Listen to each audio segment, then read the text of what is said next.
Friends, सबसे पहले तो आज आपको दशहरे की बहुत बहुत शुभकामनाएं, बहुत बहुत मुबारकबाद। मित्रों, आज जो हम आपसे बात करने जाने वाले हैं वो ग्रैंड ओल्ड पार्टी के ब्रांड न्यू रेडिकल अलायंस के बारे में। इस ग्रैंड ओल्ड पार्टी के ब्रांड न्यू रेडिकल अलायंस की शुरुआत न केवल केरल में बल्कि देश के अन्य जगहों पे डायरेक्ट इनडायरेक्ट हो चुकी है।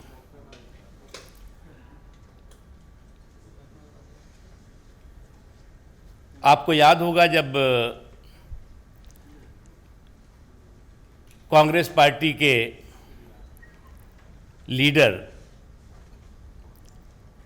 श्री राहुल गांधी साहब वायनाड से चुनाव लड़ रहे थे तो देश बहुत आश्चर्यचकित था कि कांग्रेस के झंडों से ज़्यादा जमाते इस्लामी के झंडे क्यों दिख रहे हैं। काफ़ी लोग आश्चर्यचकित थे कि इस सेकुलर पार्टी का कौन सा रेडिकल अलायंस हुआ है।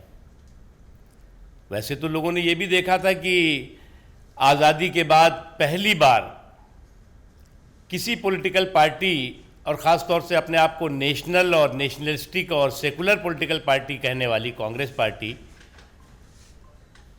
ने मुस्लिम लीग से भी समझौता किया था और सरकार का, सोनिया गांधी जी ने सरकार का हिस्सेदार भागीदार बनाया था। उस समय कहा गया था अलायंस का कंपल्शन है, मजबूरी है। जमाते इस्लामी से भी हो सकता है कि यही राजनीतिक मजबूरी हो। पीएफआई से भी जो समझौते दिखाई पड़ रहे हैं कांग्रेस पार्टी के, उसमें भी कौन सी मजबूरी है वो भी कांग्रेस पार्टी को स्पष्ट करना चाहिए, बताना चाहिए। और सबसे मज़ेदार बात यह है कि पूरे देश में, और देश ही नहीं बल्कि पूरी दुनिया में, जमाते इस्लामी नाम के इस संगठन की गतिविधियां खून खराबे से भरपूर दिखाई पड़ती हैं, आतंक से भरपूर दिखाई पड़ती हैं, मानवता के खिलाफ दिखाई पड़ती हैं। और जब मोदी जी की सरकार आई तो कश्मीर में जो इनकी गतिविधियां थी उसके चलते इन पर प्रतिबंध भी लगाया गया। अभी कांग्रेस की सुविधा के लिए जमाते इस्लामी ने एक राजनीतिक दल का भी गठन कर डाला है, जिसका कि नाम शायद कोई वेलफेयर या क्या पार्टी रखी है, वेलफेयर पार्टी रखी है, ताकि वो बता सकें कि साहब जमाते इस्लामी से तो हमारा समझौता नहीं है, लेकिन ये जो वेलफेयर पार्टी है ये हमारी दोस्त है। ऐसे संगठन जो आतंकवाद को बढ़ावा दे रहे हों, आतंकवादी संगठनों और उनकी जिहादी मानसिकता को प्रमोट कर रहे हों, उनका कांग्रेस के साथ रिश्ता कांग्रेस की इस मानसिकता, बदली हुई मानसिकता को प्रदर्शित कर रहा है। अभी जब पीएफआई के लोग तमाम तरह की गतिविधियों में पकड़े गए, ख़ास तौर से अभी उत्तर प्रदेश या कुछ अन्य जगहों पर, तो कांग्रेस के जो है वो युवराज पहुंच जाते हैं उनको सांत्वना देने कि आई एम विद यू, आप चिंता मत करो।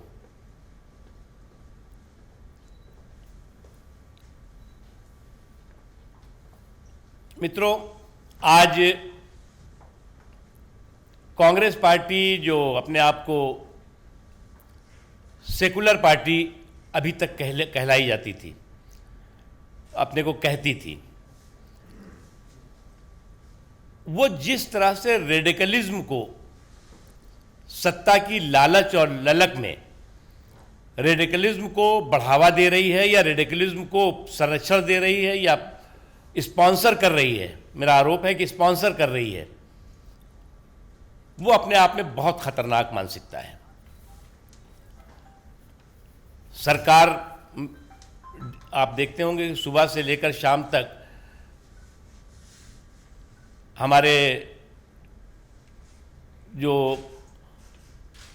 परिवार का घोंसला और पप्पू का चोचला, तो परिवार का घोंसला और पप्पू के चोचलों से भरपूर ट्विटर सुबह सुबह दिखाई पड़ता है आपको। हम सरकार से ये पूछते हैं, हम सरकार से ये पूछते हैं, हम सरकार से ये जानना चाहते हैं। अरे भैया, ये तुम्हारी चोरी चोरी चुप्पे चुप्पे जो ये चल रही है जमाते इस्लामी से, पीएफआई से और संगठनों से, वो भी तो बता दो आप। सवाल के साथ साथ जवाब भी दे दो आप।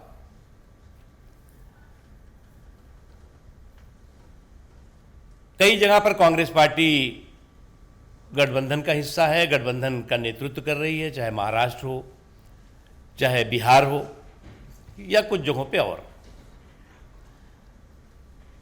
हम राहुल गांधी जी से या कांग्रेस पार्टी से तो नहीं पूछेंगे, क्योंकि वो तो जमाते इस्लामी और पीएफआई की मदद करते दिखाई पड़ेंगे।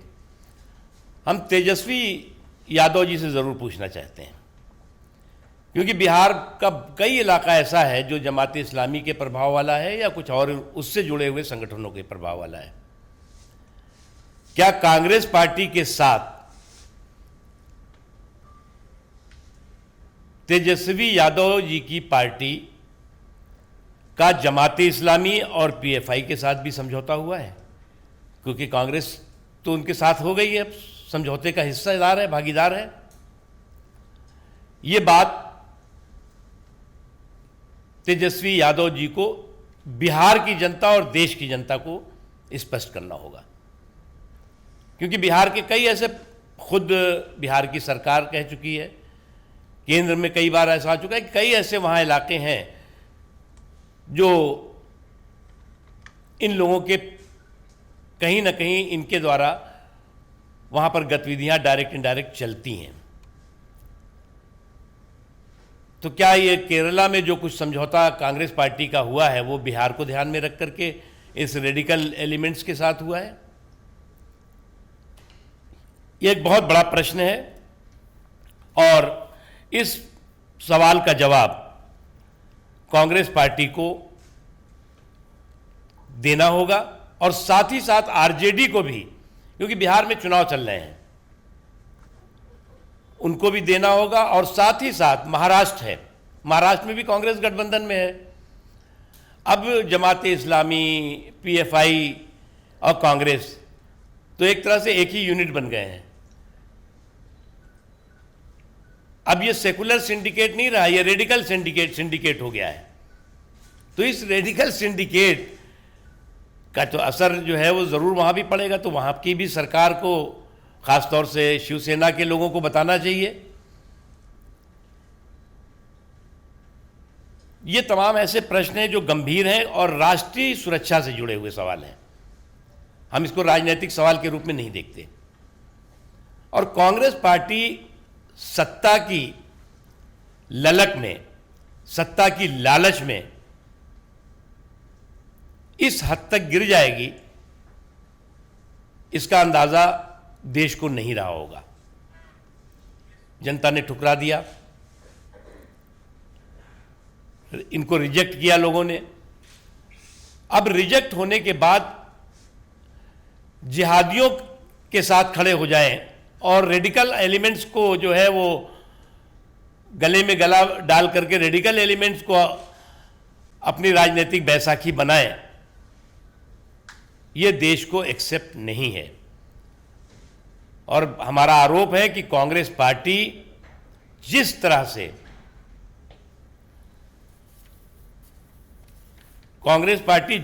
से आज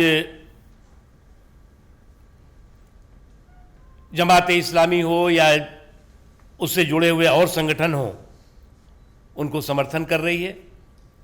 अभी मैंने देखा एक कम्युनिस्ट पार्टी, लेफ्ट पार्टीज ने भी जो है वो कुछ बयान जारी किया है। मैं स्पष्ट करना चाहता हूँ, लेफ्ट पार्टी और कांग्रेस दोनों में कंपटीशन है कि रेडिकल एलिमेंट्स का कौन सबसे बड़ा प्रोटेक्टर है। सिर्फ ये है, इसलिए जो है वो कोई बहुत उनकी चिंता देश की सुरक्षा नहीं है या रेडिकल एलिमेंट्स को का खात्मा नहीं है। मुझे इतना ही कहना है। इसमें अगर कोई प्रश्न होगा तो आपको हम जरूर देखते हैं कि लोगों की अभिव्यक्ति की आज़ादी को दबाया। देखिए, अभिव्यक्ति की आज़ादी जो है वो हमारा संवैधानिक अधिकार है और उसको जो है वो उसके लिए किसी के प्रमाण पत्र की ज़रूरत नहीं है। संघ प्रमुख के विजयदशमी के जो संबोधन होता है उसका हवाला देते हुए राहुल गांधी ने कहा है कि चीन ने भारत की जमीन पर कब्जा किया है और केंद्र सरकार ने और आरएसएस ने इसकी अनुमति दी है। देखो, एक बात हम बताएं, तर्कों की कंगाली लोगों को मवाली बना देती है। इस पूरे के पूरे केस में हमारे ये जो पप्पू जी हैं, इनको तर्कों की कंगाली परेशान कर रही है। सर संचालक जी का मैंने तो पूरा सुना, उन्होंने सुना भी नहीं होगा, किसी ने उनको लिख के बताया होगा। गागर में सागर था उनका पूरा के पूरा उद्बोधन, और उन्होंने देश की संस्कृति, देश के संस्कार, देश के संकल्प के बारे में जिस खूबसूरती के साथ, जिस बेहतर तरीके से अपनी बात रखी है, उसको अगर मतलब वो समझ नहीं पा रहे हैं या समझ ना पाए तो इससे बड़ा तो अपर स्टोरी की प्रॉब्लम है उनकी, हम नहीं कुछ कर सकते। मैं एक लाइन ऐड करने चाहता हूँ, जो राहुल गांधी का स्टेटमेंट था कि एलओसी से 1200 किलोमीटर चीन ने ऑक्यूपाई कर चुका है। चीन छोड़ो। तो मैं ये पूछने चाहता हूँ कि 10 जनपद का पड़ोसी चीन हो गया क्या? कि इनको अभी चाइनीज एम्बेसी 10 नंबर के साथ हो गया है। देखिए, सोच समझकर कोई ट्वीट करे तो समझ आता है, ऐसे जब इश्यूज पर ट्वीट करे और बेहुदा बात करे तो मैं समझता हूँ ये एक कांग्रेस प्रेसिडेंट का एस्पायरेंट है, ये तो गलत है। बिल्कुल।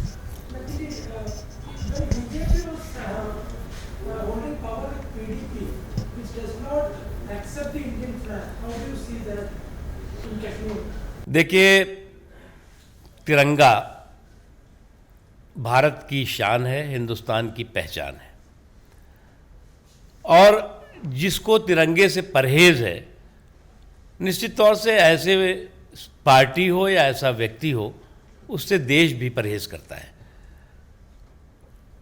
370 के खात्मे के बाद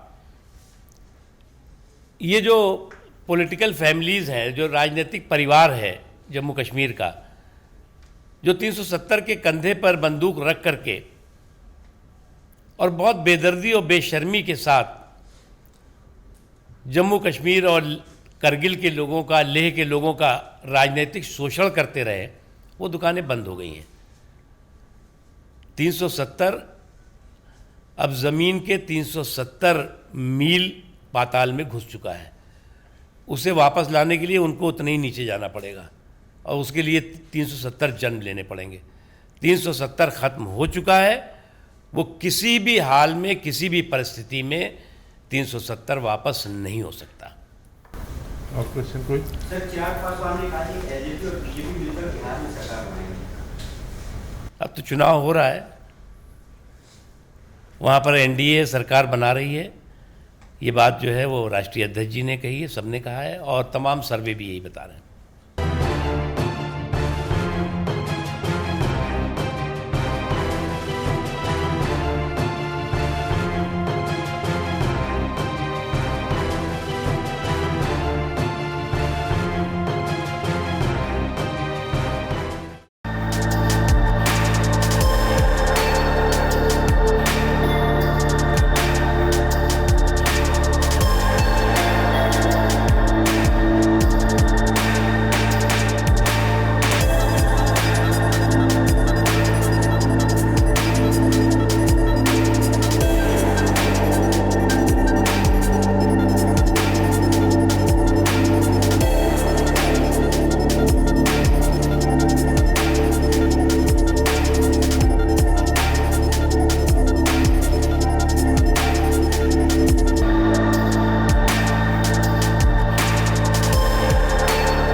Download Tarang online radio app from Google Play Store.